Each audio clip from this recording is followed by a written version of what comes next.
फिर 2 साल तो मैंने ड्रॉप ही कर दिया। अच्छा। मैंने ना कोई एग्जाम फॉर्म भरे, ना मैंने क्लासेस किए। अच्छा। मैंने कुछ भी नहीं किया। 2 साल में मैंने काफ़ी कुछ नया सीखा। अच्छा। मैंने अपने दोस्तों के साथ एक स्टार्टअप भी शुरू किया था। आपको लाइन में खड़े होने के लिए एलिजिबल बना देता है। आप कैसे बात करते हो, communication is 50% of the interview. Right.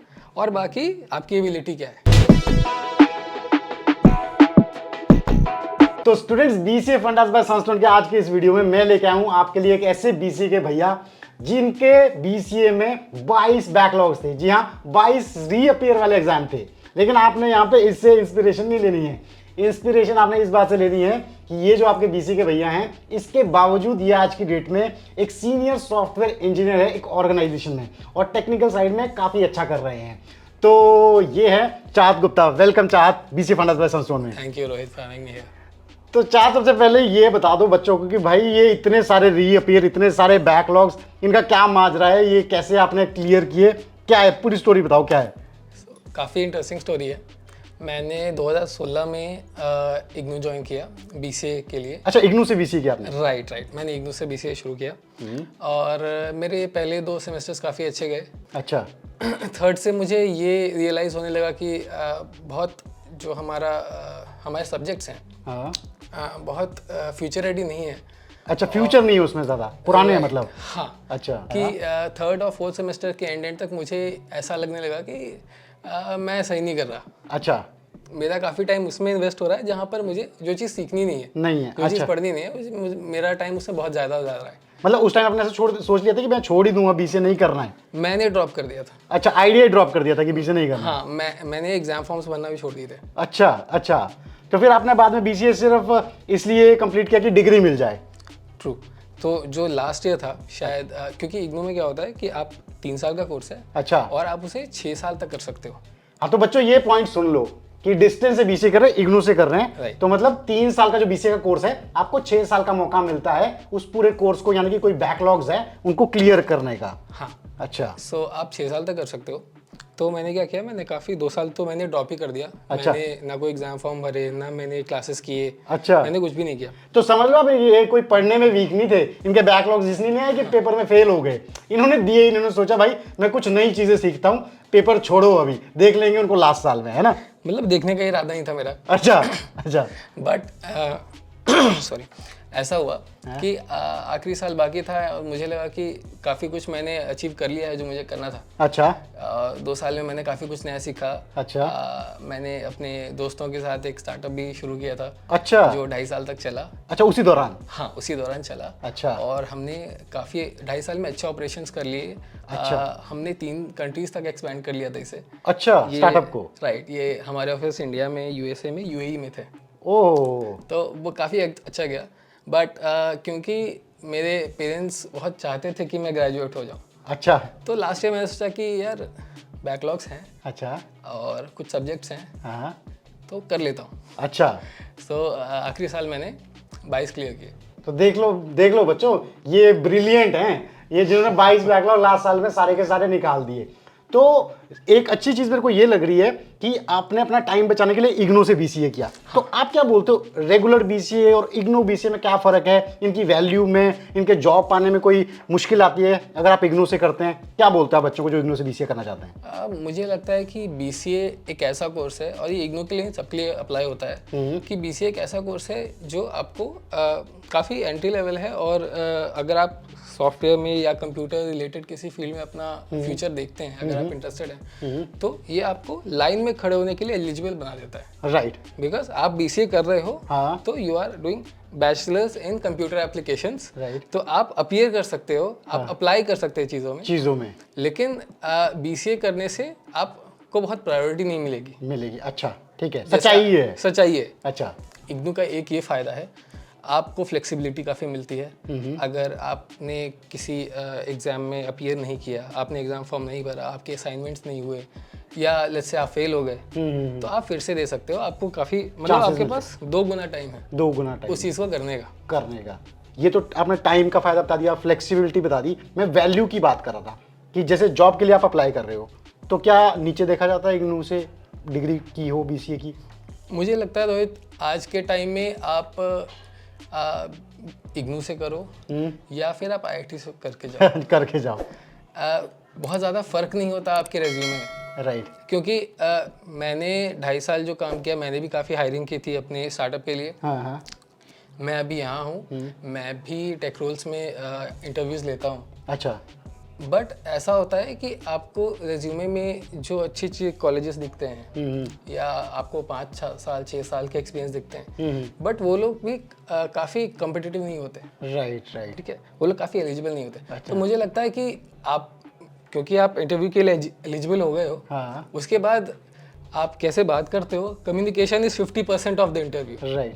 और बाकी आपकी एबिलिटी क्या है, क्या है, स्किल्स कैसे हैं। आप क्या स्किल्स लेके आ रहे हो। राइट। आपको देखना है एम्प्लॉयर की नज़र से कि उसका जो काम है आप उसको कर भी पाओगे या नहीं। हाँ, तो बच्चों ये देख लो, ये हमेशा मैं कहता हूँ स्किल्स सबसे ज्यादा जरूरी है। बच्चे सोचते हैं ना कि बीसीए के बाद एवरेज पैकेज इतना लगेगा, तो इसका मतलब ये नहीं होता कि डिग्री आपने कर ली आपका इतना पैकेज लगेगा ही लगेगा। वो सिर्फ वो है कि जो बच्चे अच्छे स्किल्स के हैं बीसीए वाले, उनका एवरेज पैकेज इतना जाता है। राइट, कह सकते हैं।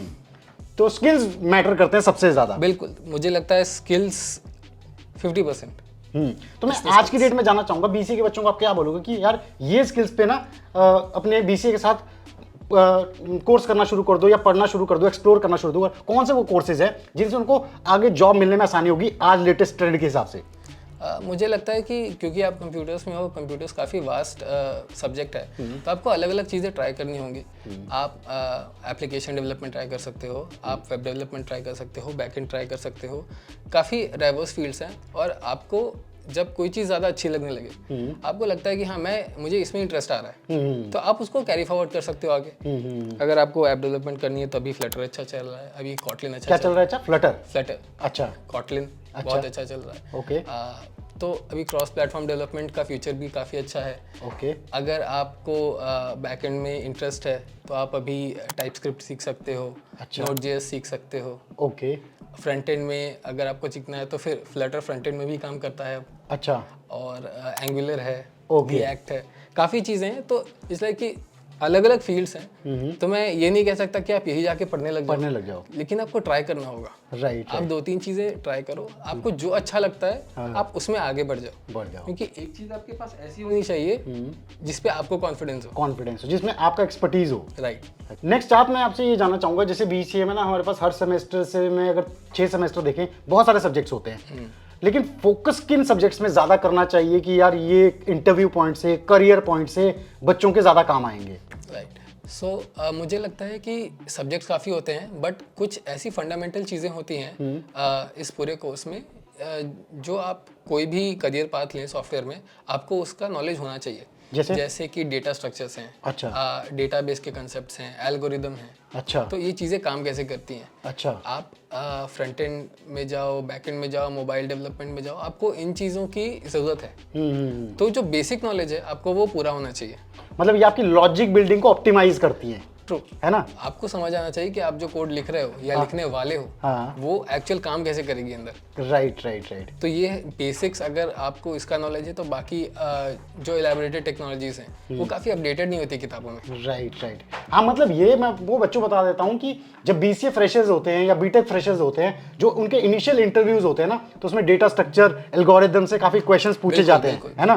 तो ये आप इनको अच्छे से नोट कर ले कि जब ये सब्जेक्ट्स आपको सेमेस्टर में आए तो आप इनको अच्छे से समझ लें। बाकी प्रोग्रामिंग लैंग्वेजेस, ये तो धीरे धीरे चीज़ें एडवांस्ड होती है, नई चीज़ें भी आती हैं, अपडेट्स आती हैं, वो आप शायद प्रैक्टिकली घुस के सीख सकते हैं ज़्यादा। ट्रू, मतलब प्रोग्रामिंग और टेक्नोलॉजी ऐसा सेक्टर है जिसमें रोज कुछ नया होता है ना। तो उसको अगर आप बुक्स पे आज प्रिंट कर देते हो तो कल वो पुरानी हो जाएगी। सही बात। बट कंसेप्ट हमेशा नए रहते हैं। बिल्कुल। और अब मैं यहाँ पे बच्चे को बहुत सवाल होता है कि भाई बीसीए के बाद हमारे को जॉब कैसे मिलेगी, हमारे को फर्स्ट जॉब कैसे कि उसके लिए कैसे अप्लाई करें, फर्स्ट जॉब कैंपस से मिलेगी, बाहर से मिलेगी, क्या करें हम। तो आपको फर्स्ट जॉब कैसे मिली बीसीए के बाद? आपने तो डिस्टेंस सीखी ऊपर से। सो बेसिकली मैं जॉब के लिए ट्राई भी नहीं कर रहा था। अच्छा। मेरा स्टार्टअप अच्छा चल रहा था। अच्छा, स्टार्टअप अच्छा चल रहा था आपका। फिर क्या हुआ कि हमें रियलाइज़ हुआ 2 साल बाद, हमें रियलाइज़ होने लगा कि सर्विस सेक्टर में मुझे ज़्यादा मज़ा नहीं आ रहा था। अच्छा। और मेरे 1-2 और दोस्त थे जिन्हें सर्विस में बहुत मज़ा नहीं आया था। हमारा सर्विस बेस्ड स्टार्टअप था। अच्छा। उसी बीच मुझे एक अपने कनेक्शन से रेफरल आया था मेरे करंट जॉब के लिए। ओके, तो बच्चों सुन लो, रेफरल का मतलब होता है आपका जो नेटवर्क है, आपके सीनियर्स हैं, आपके और फ्रेंड्स हैं जो कंपनीज में घुस चुके हैं, आप उनसे अपनी बात कर सकते हैं। कहीं ओपनिंग्स निकलती हैं वो आपको रेफर कर सकते हैं। तो उसी रेफरल की बात कर रहे हैं, बिल्कुल, राइट? बिल्कुल। ओके, तो वैसे आपकी फर्स्ट जॉब लगी। हाँ। तो first job as a profile क्या था आपका, क्या मतलब डेजिग्नेशन क्या था, क्या प्रोफाइल थी, क्या काम था? मेरा फर्स्ट जॉब भी था सीनियर सॉफ्टवेयर इंजीनियर। अच्छा अच्छा। क्योंकि मेरे स्टार्टअप में जितने लोगों ने काफ़ी मेहनत की ना, हाँ। सबका अच्छा पोर्टफोलियो बिल्ड हो गया। अच्छा। सबने अच्छा एक्सपीरियंस गेन कर लिया वहाँ से। ओके। तो उसके बाद जब आप आते हो तो आप फ्रेशर नहीं हो। Right right right. तो देखो बच्चों, ये सिर्फ पढ़ाई तक, बीसीए की पढ़ाई तक सीमित नहीं रहे हैं, ठीक है? इन्होंने अपने बीसीए के दौरान ही स्टार्टअप में काम कर दिया। मतलब सोच लो, मतलब खुद घुस गए फील्ड में और खुद सीखने लग गए चीजें। तो मतलब मेरा बोलने का यही है कि आपको एक्स्ट्रा चीजें सीखनी पड़ेंगी, नई टेक्नोलॉजीज पे काम करना पड़ेगा जिनकी डिमांड है, राइट? जो कंपनीज को चाहिए, अपने आप को उस लायक बनाना पड़ेगा, करेक्ट? बिल्कुल। तो यहाँ पे मैं चाहता हूँ कि आप कुछ एडवाइस दो, इंपॉर्टेंट एडवाइस बीसीए के स्टूडेंट्स को, कि यार ये चीजें तुम्हें फॉलो करनी है और इस चीज की टेंशन नहीं लेनी है बीसीए के दौरान। मैं तो कहूँगा कि मार्क्स की टेंशन नहीं लेनी है। अच्छा। क्या होता है कि जब आप एग्ज़ाम देने जाते हो और एग्ज़ाम से एक दिन पहले आपको लगता है आपने कुछ खास प्रिपरेशन नहीं किया है, हाँ। तो जनरली आप सोचते हो कि क्योंकि मेरे पास एक दो में 6 साल है करने को, हाँ। 3 साल का कोर्स, तो मैं ऐसा करता हूँ, अगर मैं आज कल एग्ज़ाम देता हूँ तो शायद मेरे 40 मार्क्स आएंगे। हाँ। अगर मैं नेक्स्ट सेमेस्टर यही एग्ज़ाम दूंगा तो शायद मेरे 80 मार्क्स आएंगे। हाँ। बट वो नेक्स्ट सेमेस्टर कभी आता नहीं है। आता नहीं है। अच्छा। तो बहुत ज़रूरी है कि आप एग्ज़ाम्स में अपीयर हो। अपीयर हो, ओके। अगर आपको नहीं लग रहा है, मतलब ज़्यादा से ज़्यादा क्या हो सकता है, फेल हो जाओगे। फेल हो जाओगे, हाँ। और फिर आप दोगे एग्ज़ाम जो आप एनीवेज देते। Correct correct correct. तो अपना बर्डन कम करना भी बहुत अच्छा होता है। Right right. जितने आपने सब्जेक्ट्स क्लियर कर लिए, इट्स गुड फॉर यू। तो और एक और चीज पूछना चाहूंगा, आपने स्टार्टअप किया, जॉब किया, आपने बीसीए के बाद एमसीए का प्लान नहीं किया? एमसीए मैंने प्लान किया, मैं एमसीए भी इग्नू से कर रहा हूँ। अच्छा, एमसीए भी इग्नू से कर रहे क्योंकि वो भी डिस्टेंस लर्निंग है, मुझे अच्छा। अपने जॉब में दिक्कत नहीं होती है। अच्छा, तो देख लो ये सारी चीजें कर रहे हैं और इतने सारे बैकलॉग्स भी इन्होंने निकाल दिए और अच्छे प्रोफाइल पे भी है, टेक्निकल, जिसमें एक बीसीएस पेरेंट सोचता है कि मैं जाऊं। तो मेरे हिसाब से चाहत बहुत इंस्पिरेशन है आप सभी स्टूडेंट्स के लिए। तो आप सभी इनसे सीख सकते हैं ये सभी पॉइंट्स जो हमने शेयर किए, इसको अपनी लर्निंग में ले, अपने कॉलेज डेज में, और ऐसी चीजें इंप्लीमेंट करें, शायद जैसे आप बीसीए से बाहर निकलो आप भी अच्छी जॉब्स पा सको, राइट? तो अगर आपके कुछ और क्वेश्चंस होंगे जो आप चाहत से पूछना चाहते हैं तो आप कमेंट सेक्शन में बता सकते हैं। क्यों चाहत, मैं आपके पास वो क्वेश्चंस लेके आ जाऊंगा, आप उनके रिप्लाईज देना, तो मैं बच्चों को उनके रिप्लाईज भेज दूंगा, ठीक है? तो बीसीए फंडास बाय सनस्टोन का आज का जो वीडियो था आपको कैसा लगा आप जरूर हमें बताएं कमेंट सेक्शन में। इसे लाइक करें, शेयर करें बाकी सभी स्टूडेंट्स के साथ, ताकि चाहत का जो एक्सपीरियंस है उससे वो भी कुछ ना कुछ सीख पाए। So thank you so much Chahat for coming, thank you so much. चलो बच्चों, मिलते हैं नेक्स्ट वीडियो में, बाय बाय।